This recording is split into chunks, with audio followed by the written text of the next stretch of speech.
7 тема. Дабан мамлекети. Тоо этектериндеги зонасы жана чыгыш бөлүгү кийинчерээк Кыргызстандын курамына кирген Фергана өрөөнүндө биздин заманга чейинки 1.000 жылдыкта эле отурукташкан дыйканчылык маданияты өнүккөн мамлекет пайда болгон. Бул мамлекет миңдеген жылдарды камтыган тарыхый өсүшкө ээ. Бирок ал тууралуу жазуу жүзүндөгү маалыматтар биздин заманга чейинки 2-1 кылымдардан тартып гана кездешет. Тарых булактарында байыркы Фергана мамлекети Дабан, Даван деп аталган. Фергана, Дабан аталыштары байыркы түрк тилинде периде сулуу жер, ажайып кооз жер дегенди түшүндүрөт. Перстер бул мамлекетти Сог, ал эми кытайлар Полоно деп аташкан.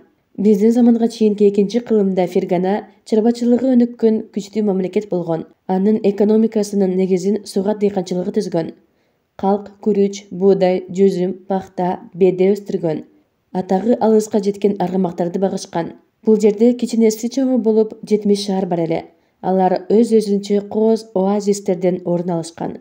Борбору болуп Эрши шаары урандылары Ош облусунун Араван районунун борбору Араван кыштагына жакын жерде сакталган эсептелинген. Фергананын калкы болжол менен 300 миңге жакын адамдан турган. Сырт келбеттери боюнча алар европейттерге окшош эле. Кытай эмгектеринде көздөрү чүңкүл, сакалдары коюу болгон деп көрсөтүлөт. Коомдук мамилелери таптык мүнөздө болгон. Мамлекетти падышалардын династиясы башкарган. Алардын бийлиги мансаптуу адамдардан түзүлгөн Аксакалдар кеңеши менен чектелип турган. Аксакалдар кеңеши падышаларды тактан алган жана такка отургузган, согуш же тынчтык маселелерин чечкен, элчилик байланыштарды түзгөн же өзгөн. Эмгектерден көрүнүп тургандай, Аксакалдар кеңеши 2 жолу ферганалык падышаларды өлүм жазасына буйруган. Биздин заманга чейинки 2 кылымдын аягында Дабан элине күчтүү жана агрессивдүү Хан империясы менен болгон узак күрөштүн оор кесепетин башынан кечирүүгө туура келди. Император Уди биздин заманга чейинки 105-жылы усундар менен шериктештик түзүп, Улуу Жибек жолундагы эң маанилүү пункт катары Дабан мамлекетин каратып алмак болот.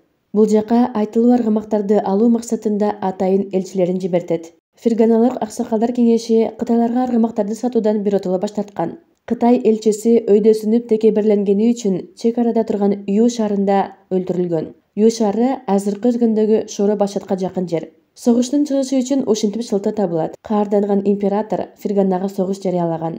Анын 6000 атчандардан жана бир нече миң жоокерлерден турган кошууну полководец Ли Гуанлинин жетекчилиги менен жолго чыккан.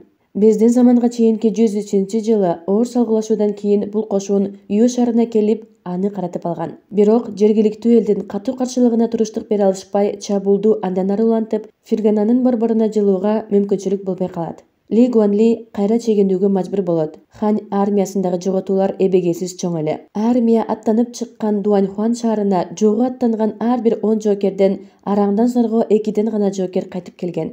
Хан империясынын батыштагы атак-даңкы Ферганадагы жортуулдан кийин биротоло төмөндөп калат. Муну ошондуктан Дабанды өз жайына кой деген кеңешке карабай, император багынбас мамлекетти биротоло талкалап, ошону менен кылтыйып сынай карап турган коңшу мамлекеттерге сөз көрсөтүп коюуну максат кылат. Ошентип ал бүтүндөй империясын түп көтөрүп, Ли Гуанлинин карамагына 100 миңге жакын жоокер топтойт да, сансыз колду сан жеткис кербен коштоп, дээрлик 140 миңге мал артылган жүк менен жолго чыгарат. Биздин заманга чейинки 101-жылы империянын колу Эрши шаарына жетип, аны курчоого алат.